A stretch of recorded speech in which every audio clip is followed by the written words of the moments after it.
okay if you'd like to come on through, Mr. Davis. Cheers, Dr. Hartman. Please, take a seat.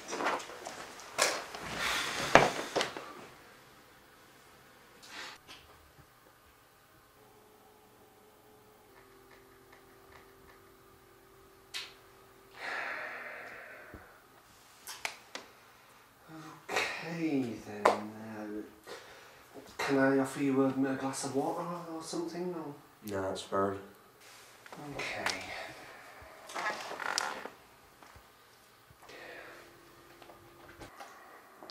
Okay, so Mr. Davison, why don't you tell me what you've been up to lately? Inspector Davison. Nothing really. Nothing. I just sit around, drink a little bit, you know. It's fine. Okay, so as you are probably aware, I've had your police report forwarded on to me, and obviously the CID felt that this session was necessary. So why don't you tell me about the events mentioned in the report? You know, it's a bit, you know, annoying, I suppose. Like, they make us fill out these police reports after every incident, right? And it's kind of... I mean, the main job is that we go out in the street and we look after people who protect and serve, but people don't really think about all the amount of paperwork that goes into it. I mean, it's like a stack on our desks every night, every day, of just over and over about reports about petty little things. A woman calls up about, I don't know, a cat's being eaten by the next door neighbour's dog. Oh, we've got to go and check that out, don't we? So that's another 3, 4, 5, 6 pages just to mention that yes, the dog was a bit hungry that night. It's ridiculous. It takes about 5 minutes to go in there, check it out, sort it out, and then we'll go back in. It takes 3 hours to do the paperwork. That's all the police work is these days. It's not like you don't go out protecting people anymore. You just go back and write. Inspector Davison, we are here for a reason. It is going to be a waste of my time and your time and the police's time if we cannot get to the bottom of this. I can't help you unless you are willing to help yourself. So please, can you tell me in your own words what has gone on? Allow me to help you. We got a call in. I mean, the day just started. I was knackered, the baby was crying all night. And we get a call in, just a general one. Apparently this guy, Jeffrey Thomas, apparently he went a bit mental. The neighbours heard banging and a woman scream, his wife, Marie. So we just go check it out. We think it's just going to be a disturbance, you know. Minor, perhaps ABH, you know, nothing too serious. So we go there.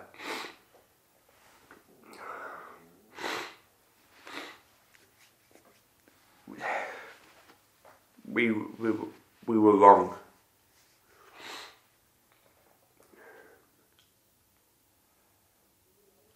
We went in to the flat, and when we opened the door, Marie Thomas was dead. She'd been throttled by him. She was throttled by her husband. Now, in my job, that's fine. We see that stuff all the time. People think the world is all full of cuddly rabbits. It's not. People die in horrific ways every day. And we clean it up. But this time, they had a newborn baby. Apparently a beautiful little daughter called Elizabeth. The baby was dead. We looked around the house. It was messy. plates everywhere. Blood everywhere. We couldn't find the baby anywhere. There was just so much blood on the floors. And then, oh God, we found the baby.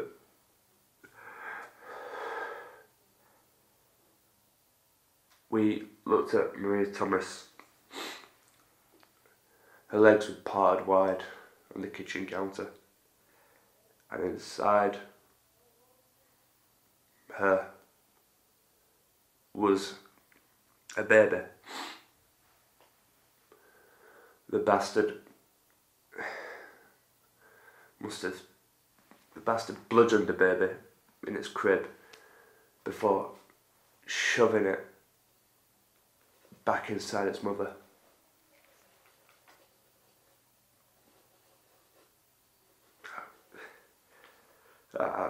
How could someone do that? But the door opened. Jeffrey Thomas was coming back. I don't know, prick man must have gone to a shop somewhere, maybe a garage or something like that. Completely nonchalant about the situation.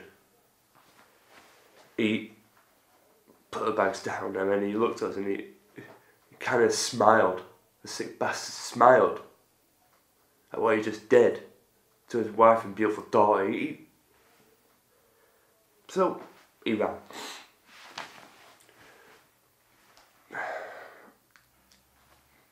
I followed. I got the prick on the floor. See, he was a bit of a chubby guy, you know. I'm surprised he could pull someone as fit as Marie was. So when he was running, it took me seconds to catch up with him. I jumped on him. And then I hit him. Again. And again. And again. And that's why I'm here. That is the main reason why I'm here. Because I did something that was right. I broke the fucking prick's nose. I dislocated his jaw. You're welcome. The guy had it coming. What, people just want me to slap some handcuffs on him. Take him to prison, he'll be alright, you know. It's quite a nice, nice gig, because in the cells they got, they got cable and all that. It should be fine for him, you know. They can watch whatever they want. Got a nice little gin. No, I won't go let this happen. Like Monster did to his family, I won't go let that happen. But, you know, from what I hear, he's doing alright. I mean, it's still at the hospital, but he's doing alright. I think what people are more annoyed about is what I did afterwards when I picked him up and shoved him through a window. I mean, it didn't kill him. I wish it did. So, I mean, after that...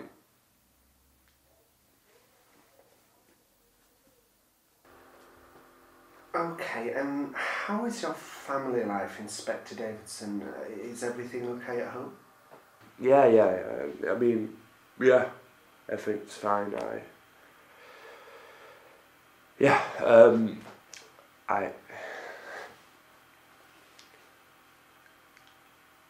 Well, we have shaky days, to be honest, but nothing we can't handle. I mean, I can't express that.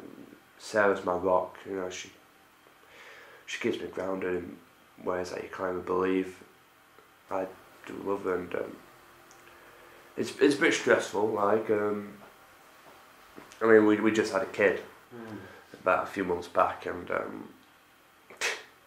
he's got my eyes. Thank God though, because the rest of me is fucking hideous. I'm glad that he's got most of his mum's traits. You know what I mean? But the baby's lovely. I mean, I'm named after my dad, Chuck. You know, so it's just a bit stressful, that's all. I mean, but good kind of stressful. The kind that you're willing to take on just to see Chuck at night. You know, it's adorable. Like, I can't really go into it. It's just, you know, me and Sarah, it took me ages to get her. You wouldn't believe it. She didn't find me funny. She thought I was a bit of an ass. And usually, you know, the badge impress women, you know, like, you know, you're fucking burly and strong and it kind of impresses women. But she didn't go for that. She wanted someone smart, you know, smart, sensitive, which I'm not. I'm a complete asshole. But when I was trying to impress her, I asked her on a date and she said no straight away. Just no. Then asked her again and again and again and again, and I was becoming a bit of a stalker, to be honest. Which, you know, I should arrest myself for that kind of crap, but eventually she said yeah. And we went on a date and it was god awful. Everything went wrong, I swear to God. I think the food was a bit undercut, to be honest. So, you know, I was spending the night on the toilet, making me, not to be vulgar, but I had diarrhoea. And from what I can gather, she did as well. But we always remember that night as something special, because there's a song, like, it's not anything important, it's very understated, but it's just, we always listen to it. Even now, we spend time listening to it, and it's just, I don't know, maybe that's the night we fell in love. Okay, so I have down here that you are diagnosed with having anxiety, and that you're on different medications for that. How is that lately? I shake quite a bit. It kind of feels like my skin is stripped away. All my nerves are on end. Every time I do anything, I can just feel it. The pain coursing through. But it's not proper pain. It's just your mind making you think stupid things. Like, you can't go outside today. You can't eat this. You can't do that. You can't drive in your car to go to the local shop to get some milk. No, you can't do that. You can't be around other people.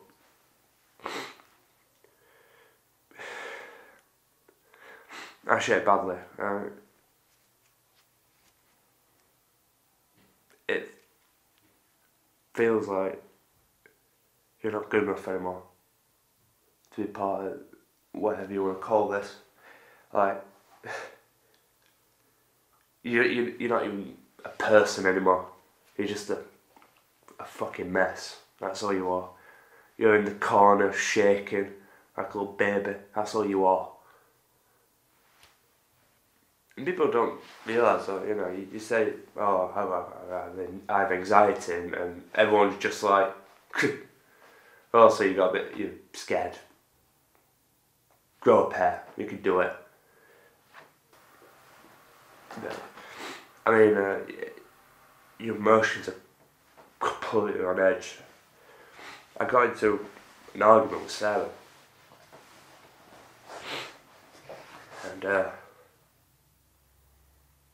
I hate her. We've only been married for a few years, you know, straight out of secondary school. It was kind of like, you know, we got out of school, we're in love. Because, I mean, I told you I met her. She didn't find me funny. It was a pub with, you know, well, me and my mates hang out. We weren't supposed to be in the pub, but not our age anyway, but we did anyway, because perils of youth. And when we got out of school, we were still dating, and that's where it took off. But in that that many years, I have never, ever, ever hit her. Once. Never even raised my voice at her. Don't get me wrong, she gets on my nerves sometimes, but I just go down to the pub and drink. This time was just particularly bad and I hit her. I broke her nose with my knuckle. Well, as I'm sure you're aware, anxiety affects many people, and there's a large percentage of the population with it. It's common, more common than people think actually, and it's also treatable, and there's a variety of different medications out there to aid anxiety, and I think the issue here is finding the medication that works best for you. How have you been on your current medication? The medication is shit, it doesn't work at all. I've stopped going to work because I can't take it anymore. This is the first time I've been out in weeks. The medication does not work. I still can't go anywhere. I haven't been to work in ages. I just sit at home watching goddamn TV. I can't go out at all. Now, don't nod your fucking head like that. Acting like you goddamn understand. What? You probably just see people all the time. Come in. Oh yes, I have anxiety. Well, I've read about that. Because I went to university. I know about that, sir. I can tell you what you need, medication. I can understand, I can sympathise with you. No, you can't. You don't know what it's like. And you know, you talk about my job, like, you know, oh, it may have a bit of stress. Are you a fucking idiot? Of course it does. We don't go around protecting people anymore. They used to do that. They say, yeah, you become a cop, you go out on the street, you do the right thing, you're justice. You go out, you save people. No, you don't. All you do is, goddamn, you see people on the floor dead. You're a caretaker, that's all you are. You sweep the bodies off the floor, that's all you do. We don't protect. We don't serve. We just clean up the mess. We're the goddamn dinner lady. Enjoy your goddamn pompous ass. You sit in that fucking chair, you get paid shitloads of money just to judge people. You go, what do you think you should do? Well, what I think I should do is shove my foot up your ass. You know, you don't know what it's like, alright? This is your job. You just listen to people's problems. Boo freaking who? Right, what I'm going to do is I'm going to go back home, watch some TV, have a bit of drink. You know why? Because you're not helping. Because you're fucking useless at your job. You don't know how to do it. And because of that, I can't do my job. So get off your fat ass and do something for once.